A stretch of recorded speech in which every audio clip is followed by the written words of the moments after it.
కిలోమీటర్ల tunnel దవ్వాం BRS హయాంలో 100 kilometres. Of course that tunnel is different, this tunnel is different, కానీ risk almost అదే రకమైనటువంటి జాబ్ ఉంటుంది. సో అలాంటిది మేము అక్కడ కూడా వచ్చింది. కాళేశ్వరంలో ప్యాకేజ్ 7లో టనల్ మొత్తం కొలాప్స్ అయింది. 30 మీటర్లు గాలికి ఆకాశానికి సూర్యకిరణాలు వచ్చి టనల్ లోపల పడ్డాయి. అయినా మేము ఎక్స్పర్ట్స్ జమ్మూ కాశ్మీర్ నుంచి పిలిచాం, దాన్ని హ్యాండిల్ చేసినాం, జాగ్రత్తగా దాన్ని పూడ్చి ఇవాళ అద్భుతంగా దాని నుంచి ఇవాళ నీళ్లు ప్రవహిస్తున్నాయి. ఆ నీళ్లు ఇవాళ కాళేశ్వరం ప్రాజెక్టులో భాగంగా పంట పొలాలకు, హైదరాబాద్ కు, తెలంగాణకు ఇవాళ త్రాగునీరు కూడా అందిస్తా ఉన్నాం.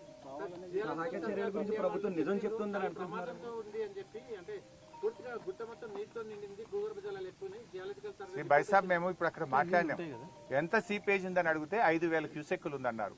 5,000 క్యూసెక్కులు బయటకు వస్తుంది. And this is not new. BRS ప్రభుత్వ హయాంలో కొన్ని సందర్భాల్లో 9,000, 10,000 క్యూసెక్కులు వచ్చినాయి. 9,000 litres per hour per minute, 9 to 10,000 litres per minute BRS హయాంలో వస్తే కూడా డీవాటరింగ్ చేసినాం కదా ఆ రోజు. ఈ రోజు ఎంత వస్తుంది అని అడిగితే 5,000 లీటర్స్ పర్ మినిట్ వస్తుంది అన్నారు. మరి 3,600 పెద్ద ముచ్చట్నా? గతంలో రాలేదా? దానికి ఆల్రెడీ సెటిల్డ్ సిస్టమ్ ఉంది. అదేదో కొత్తగా వచ్చింది, నీళ్లు బాగా వచ్చినాయి అని చెప్తున్నారు మీరు. ఇక ఒక ఆయన సరే వాటర్ నీళ్లు కలిసినాయి అన్నాడు, అది వేరే అనుకో. బాధ్యత రాహిత్యం.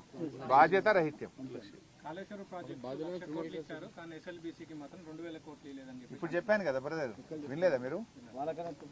3,300 కోట్లు 9 ఏళ్ల కాంగ్రెస్ హయాంలో ఖర్చు పెడితే 3,900 కోట్లు బీఆర్ఎస్ హయాంలో ఖర్చు పెట్టాము. 600 కోట్లు వాళ్ళకంటే ఎక్కువ ఖర్చు పెట్టాము. పైగా మాకు 2 కరోనా సంవత్సరాలు వచ్చినాయి. పెద్ద ఎత్తున వాటర్ సీపేజ్ వచ్చి పనులు ఆగిపోయినాయి. 2 టన్నెళ్లకు కూడా బేరింగులు పోయినాయి. ఇప్పుడు మనం పోయిన టన్నెల్ది బేరింగ్ పోయింది. ఆ రోజు మా ప్రభుత్వం వచ్చినప్పుడు బేరింగ్ పోతే 100 కోట్ల రూపాయలు అడ్వాన్స్ ఇచ్చి కొత్త బేరింగ్ తెప్పించి మెషిన్ లో ఫిట్ చేయించి పనులు ప్రారంభించినాం. ఆనాడు బీఆర్ఎస్ అధికారంలో రాకముందు కాంగ్రెస్ గవర్నమెంటే ఉండే. ఇదే ఉత్తమ్ కుమార్ రెడ్డి గారు మంత్రి, ఇదే నల్గొండ జిల్లాలో. ఆయన పులిచింతల మాత్రం దగ్గరుండి పోలీసు వాళ్ళని పెట్టి మన తెలంగాణ వాళ్ళను ముంచి ఆంధ్రకు నీళ్లు ఇచ్చే ప్రాజెక్ట్ ఏమో చాలా జాగ్రత్తగా గట్టించిండు. కానీ ఇదే టనల్లో బేరింగ్ ఫెయిల్ అయితే ఆ రోజు కిరణ్ కుమార్ రెడ్డిని అడగలే. మళ్ళీ మా ప్రభుత్వం వచ్చినాక ఆల్ పార్టీ మీటింగ్ పెట్టి 100 కోట్లు అడ్వాన్స్ ఇచ్చి ఆ బేరింగ్ అమెరికా నుంచి తెప్పించి వేయించి పనులు ప్రారంభించాం.